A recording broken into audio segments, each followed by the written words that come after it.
Yeah, thanks for your video. We're just kind of hanging out right here, and we figured we should respond to Albert Ellis on our page, a section on our site called Theism is Irrational, Duh.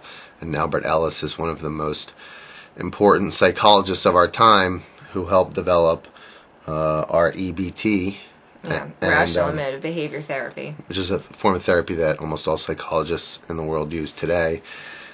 He believed, in fact, theism was a mind disorder. I'm not sure if he ever put it in those words, but he did, in fact, believe that any psychologist that helped somebody keep theism when they were dealing with other emotional illnesses that were actually correlated to their theism was an improper way to doctor a patient. So we'll link to that piece. Disorder. The reasons why we believe that, okay, and we'll go right through your little list of, proofs here. From the Wikipedia page, you mention that a delusional disorder would cause distress or excessively preoccupy a person, and that they would be unswayed by reasonable argumentation or evidence to the contrary.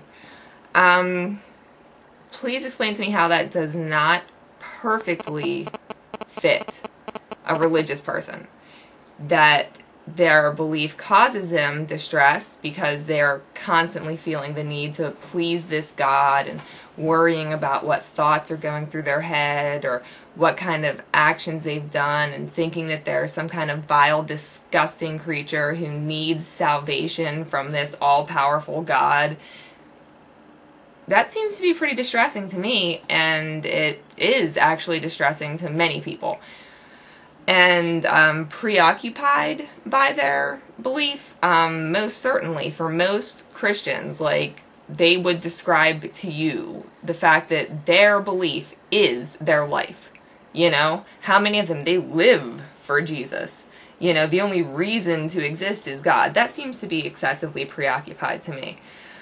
Then you move on to the DSM definition, and it's false belief based on incorrect information that they refuse to change when the correct information is presented to them.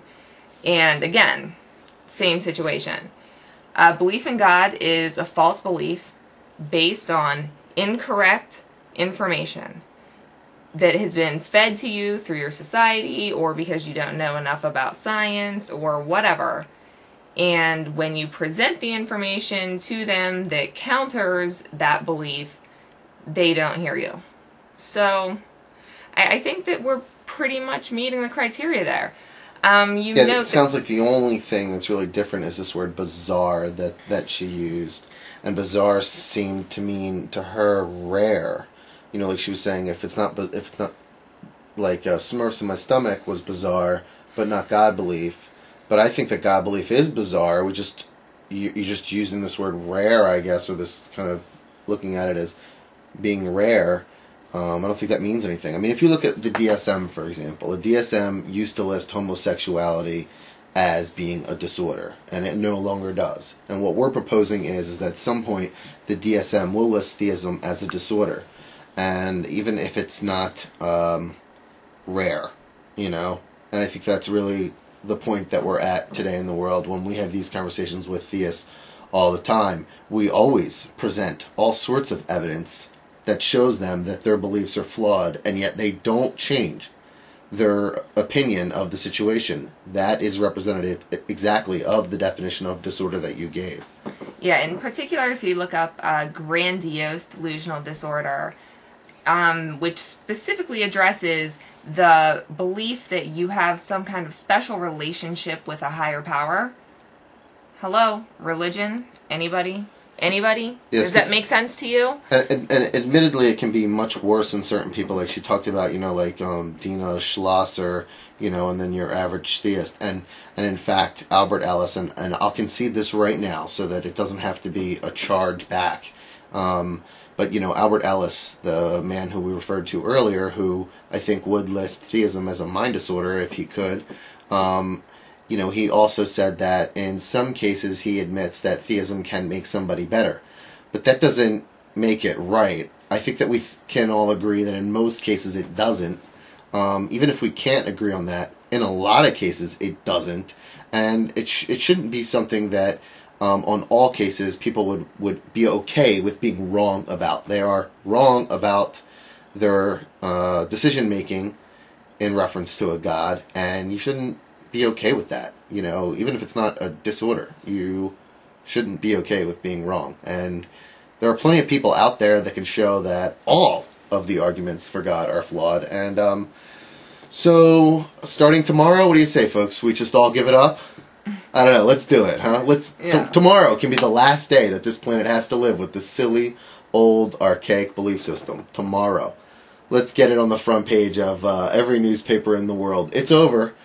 Religion has died. Nobody can defend it. All right. So one last thing.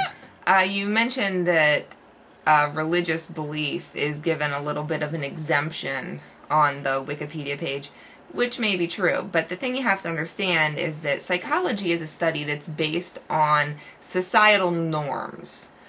And right now, religion, unfortunately, is still considered pretty normal. And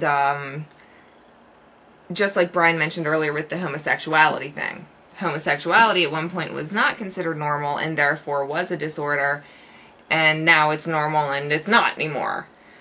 So I think if you take out the fact that, you know, a lot of people are religious or a lot of people believe in God, and just look at the criteria, you'll find that it does exactly meet the criteria for a mental disorder.